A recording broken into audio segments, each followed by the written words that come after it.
Hello guys, আসসালামু আলাইকুম। কি অবস্থা সবার? আশা করি সবাই অনেক ভালো আছেন। তো আলহামদুলিল্লাহ আমি অনেক ভালো আছি। তো আজকে আমি যাব হচ্ছে ও পাশে যাই, তারপরে গিয়ে দেখাবো। অপা জন যাবো ভাই হুম, শোন দেখতেই পাবো না গ্রাম। তাই? হ্যাঁ অপা যায়। ওয়াও, আসলে অস্থির।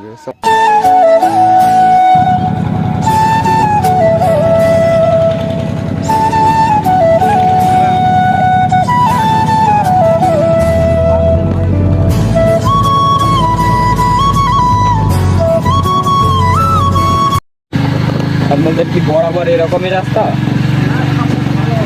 তাই না? আমি এরকম ভাবে তো আপনাদের অনেক কষ্ট হবে। খেয়াল করি।